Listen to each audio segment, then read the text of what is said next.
Shin Godzilla.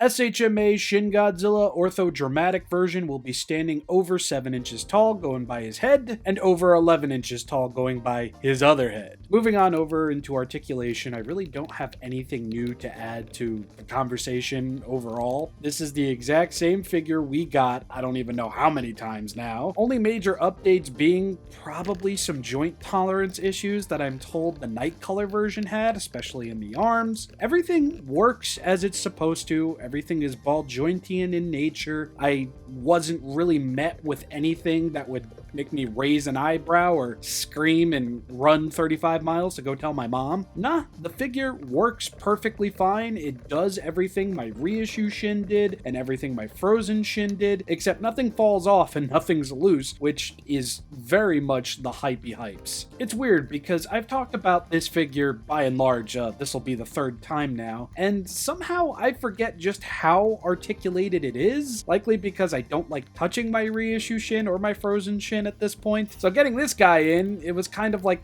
discovering just how posable this thing is all over again. And still to this day, that tail surprises me with the curves, up, down, S-curve, elbow point curve, whatever you want to do. I'm just surprised. And I am in the market to be getting some Tamashii stands for my Shin Godzilla tails so they don't droop over time. But seriously though, look at this S-curve that I'm working on with this tail. Wow, I wish I had shelf space just to pose this guy like this. Look at that.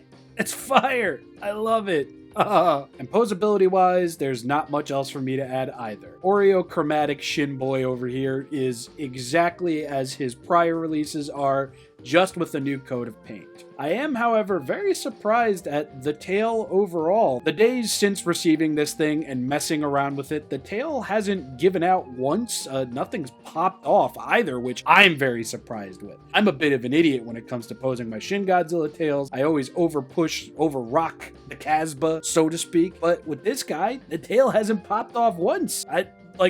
That amazes me. Nothing else has fallen off either. Nothing has given me an issue. Posing this guy with other figures like Action Figure Series -1 Goji over here, it's been nothing but fun. Nothing but a dream. That tail really does help weigh him out. Now we got some buildings in the mixture. It's just fun. It's a fun figure to pose, and I'm sorry if this sounds broken record-ish, but I guess I just forgot how much fun I had making that frozen Shin Godzilla review. This was an absolute joy. And I know Shin Godzilla wasn't exactly the most expressive character in his film, but it always gives me a good laugh to do something stupid like this, to showcase happiness or goofiness with that of Shin Godzilla, because it's just so above and beyond his character, whatever character he had. Internal pain and suffering forevermore. Orthodontist Shin Godzilla is definitely, without a doubt, my favorite S.H.MonsterArts Shin Godzilla figure. But does that mean he's perfect? We'll find out right after Shokugan, Limited Movie, Premium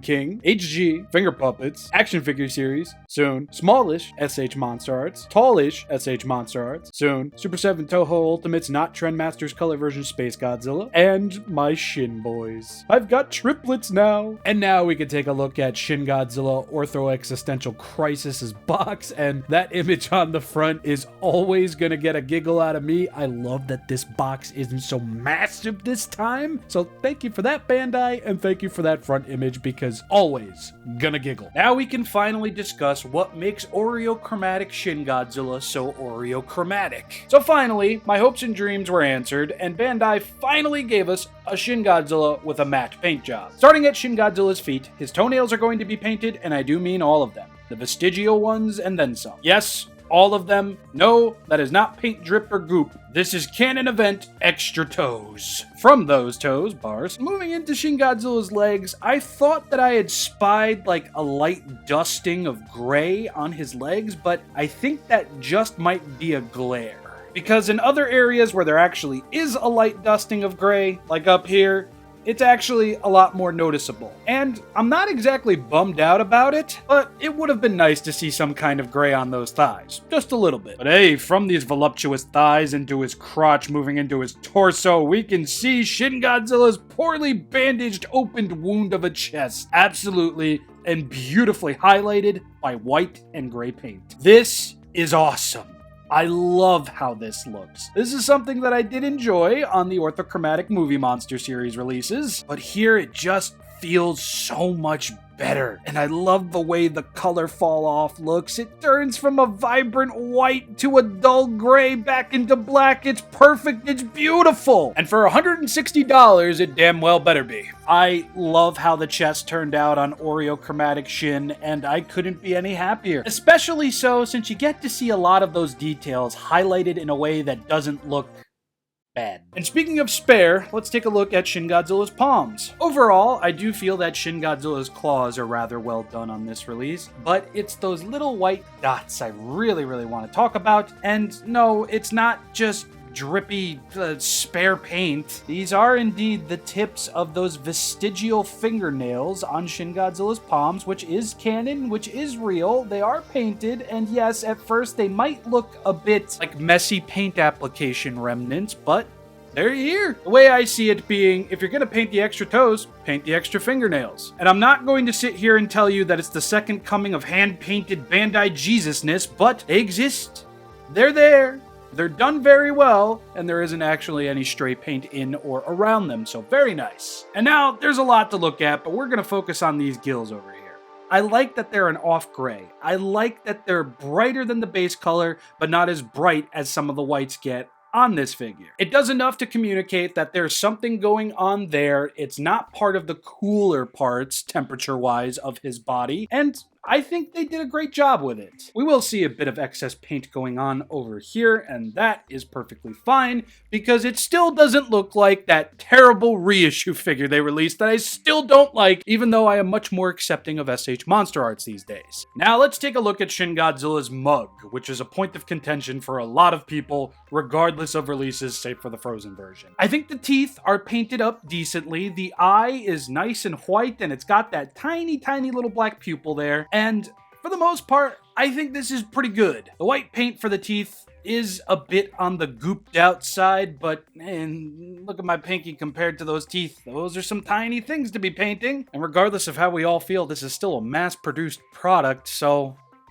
you know, From the front over here, you're going to see a lot of Shin Godzilla's eye over here, not too much of his eye over here, but we're also going to see these tiny little highlights on the top of his head moving into his nose. And once again, I think this looks really cool. This is something I would have liked to have seen on the figure a bit more, especially near the thighs, I guess. The fact that it appears at all and looks pretty cool, I'm not gonna complain. And now we can take a look at the other side of Shin Godzilla's face. Again, I have pretty much the exact same thing to say about the teeth. A little bit messy, but also very tiny. Unfortunately, the eyes do not match in their positioning, as you can see here, and I have seen worse from the line and other lines in general, but this time, when it comes to Shin Godzilla's eyes, I think this is probably the best copy I have with eyes that somewhat match. Save for the frozen version, which didn't have pupils at all because he was frozen. You can hate it. I'm choosing not to. I think it looks fine. And I'm not going to hit you with the cope argument, oh, different size offer different posability angles or anything like that. There's egregious, and then there's this. Now let's open up that mouth. The inside of Shin Godzilla's mouth almost comes off glossy, and I can't tell if it actually is or if it's just the painting and the colors that are really doing it for me here, but it's really doing it for me here. The amount of detail, the different spurts of color in there, it's really nice looking. Especially so at the back of Shin Godzilla's throat as well. I mean, that is a lot to visually take in, and the lighter gray over here is just awesome. And then we have the membranes, which are going to be a mixture of that lighter gray and a bit of the darker gray. It's not as bright as the teeth, and I like that two-toned nature. Being able to discern the teeth from the membranes and the inside of the mouth, very nice. And it is going to be like that on both sides. Now, dorsal fins. Shin Godzilla's dorsal fins back here are going to be more so gray versus white. And I'm quite alright with that, because when looking at footage from ORTHOchromatic, these things weren't exactly beaming with bright colors until bro started going, you know, the scene. Yeah, it starts off pretty light, bright at the top of Shin Godzilla's head, but as we move further in, they do dull out. And I really do like that because it does just pop those details. Save for this guy over here, the one and lonely.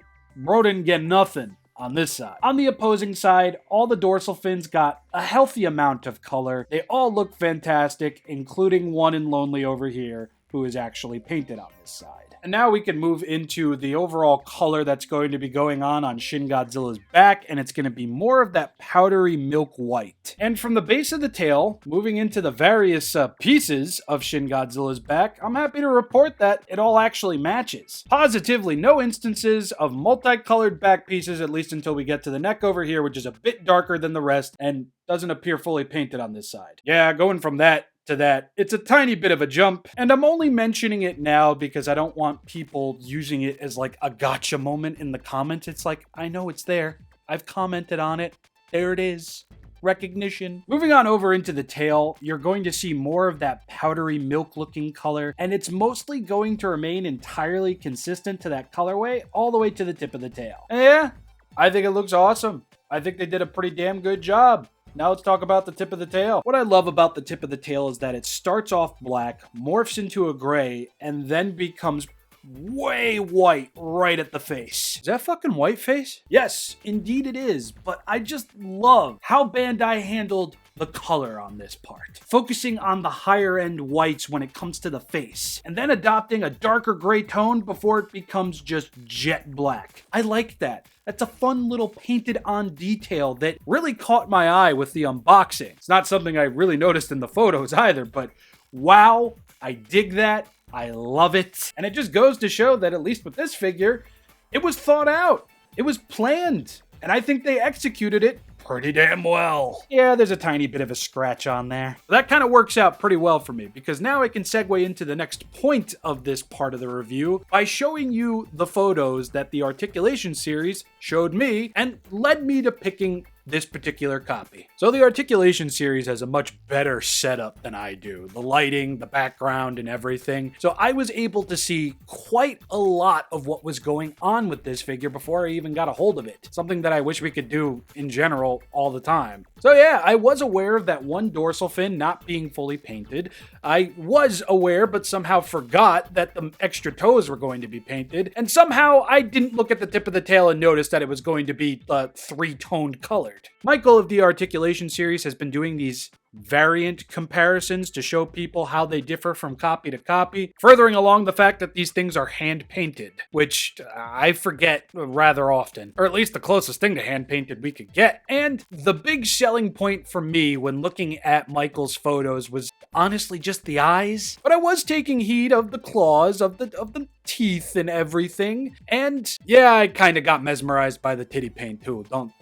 Don't hate me. And for the most part, everything that we're seeing here on the figure is exactly what I received. Yeah, now looking at it, that's definitely a glare on Shin Godzilla's legs, not paint. And looking at his tail, I mean, everything is as I've shown. I still don't understand how I didn't catch that three-toned nature of the tip of the tail. There's a whole picture showcasing it. Just goes to show that I'm not the smartest bulb in the knife shed. And now we move into the point where I do have to discuss the one flaw that I feel is worthy of critiquing here on this figure. So I'm gonna get good and angry so I can get all those hate clicks in. Yes, the main flaw of this figure is going to be there will be paint rub off on the edges of the tails over here where you articulate, but these weren't present in any of the photos we just saw.